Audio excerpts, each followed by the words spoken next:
She arrived at the elevator to the castle, stepped in and struggled to press the button that said castle floor. Once she managed to do so, she leaned on the wall to take a short rest.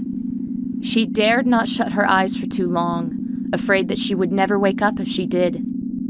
She never wanted Asgore to see her like this.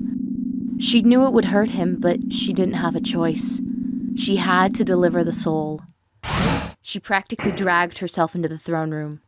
Every step hurt, every breath hurt, everything hurt. She heard Asgore's familiar humming. He was watering those beautiful golden flowers of his.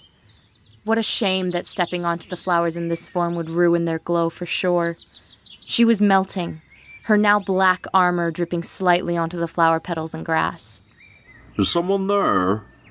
He felt a figure standing a number of feet behind him. He glanced over his shoulder to check who it was. What he saw sent him into a panic. Undyne! I got it. The last soul. She smiled a triumphant smile. You can leave now. Asgore frowned intensely. Undyne always said, we. She had always mentioned how they would do it together, how she would stand by his side at all times. Her loyalty never failed to impress him. His eyes lowered to take a look at the soul. It emitted a red glimmer. It looked like the others, simply red. What did they do to you? But Undyne did not accept his ignorance towards the soul. The soul, I have... The soul, take the soul, take it. Asgore dropped his watering can and rushed over to the smaller figure. Her form worsened. She could barely stand now. Luckily, Asgore caught her before she fell over. He held her close with all his heart. Was he really going to lose another child? I'm so sorry. What did they do to you? What did it do to you? His body trembled. He was not ready to face a situation like this again. Just a paper cut. Asgore couldn't help but chuckle a bit. A smile replaced his frown for a few seconds. This isn't funny, Undyne. I know. Her breath was shaky, while her body slowly deteriorated. Don't worry about me. Look, you have the seventh human soul now. How could I possibly not worry? I don't care about the soul. You're worth so much more. His hand caressed the top of her head gently, smoothing down her bright red hair. I'm sorry, Asgore, you don't deserve this. I could have done better, but I failed you. No. Don't say that. You've never failed me. You have done so much for this place, the underground, our people. For me, you are the one that does not deserve this. You're in horrendous pain. You're dying. You are the last person I ever wanted this to happen. Undyne shook her head in response. Hey, don't spoil me. I know that's what you're good at, but still, don't worry. It doesn't matter. Just forget about me. Like I never existed. The goat shook his head frantically. No, Undyne, listen to me.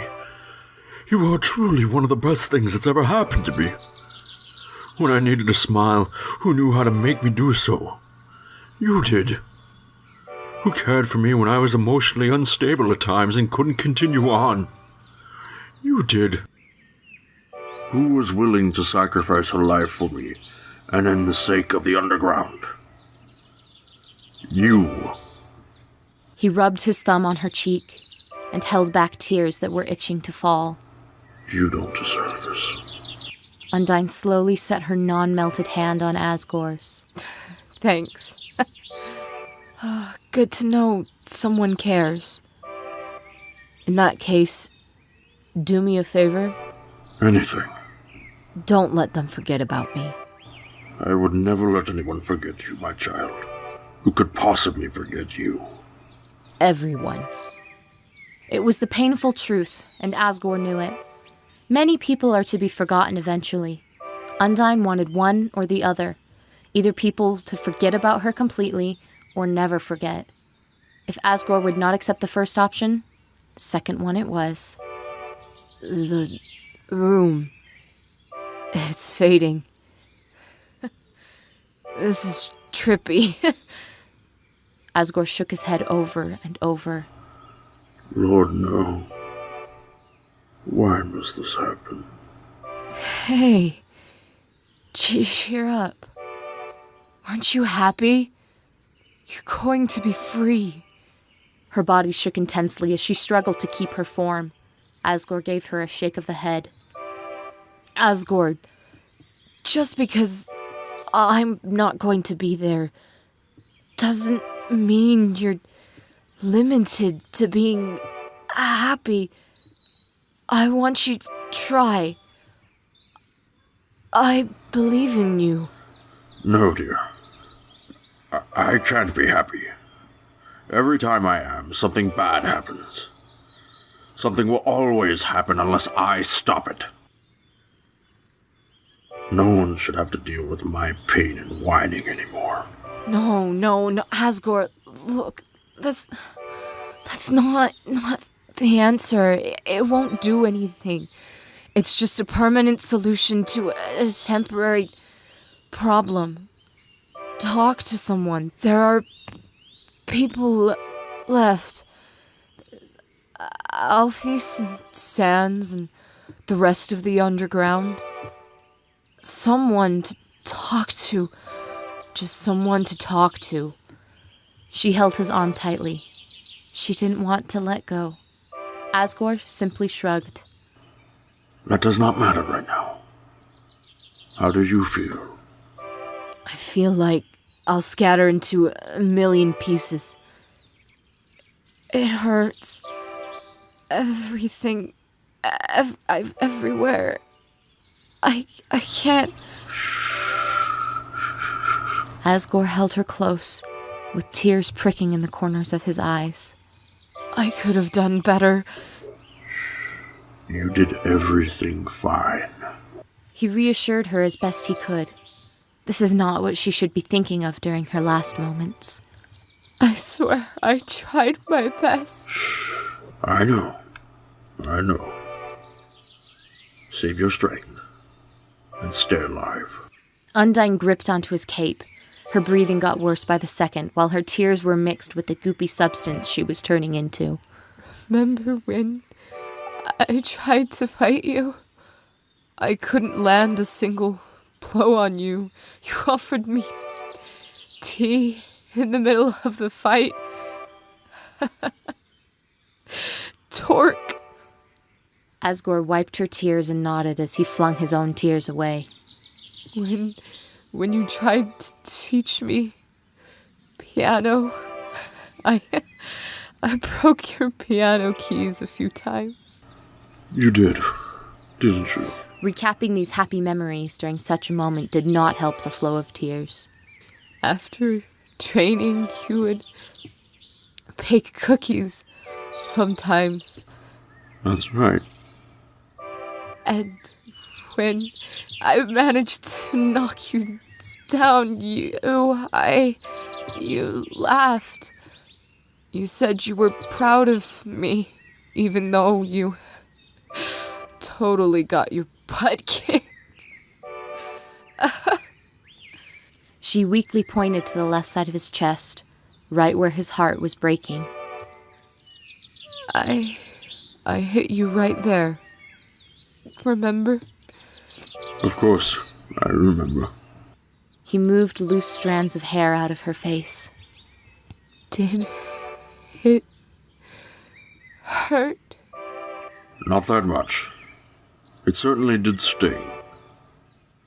But it was a perfect hit. And you've gotten better ever since. I guess.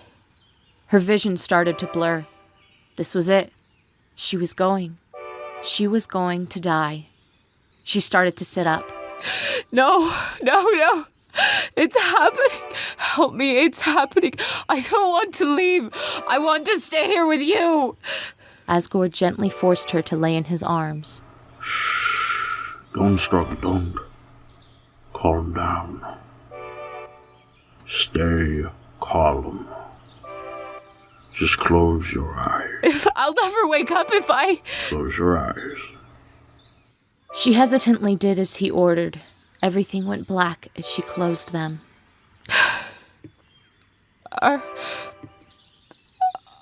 Are you there? I'm right here. Just keep your eyes closed. He plucked a golden flower from the ground and set it in her hair. Look at my beautiful girl. All grown up. His tears got in the way of his vision, but nonetheless, he knew she was still in one piece. For now. Undyne was happy that his voice would be the last thing she heard. His way of speaking was so reassuring and calm. It was a voice anyone would put trust in. The atmosphere was normally filled with felicity, but today, this moment, there was just malaise. Though there were birds chirping. What a beautiful sound. The garden itself was always so euphonious. She felt herself drift away in the noises of comfort and the feeling of her father's arms wrapped around her.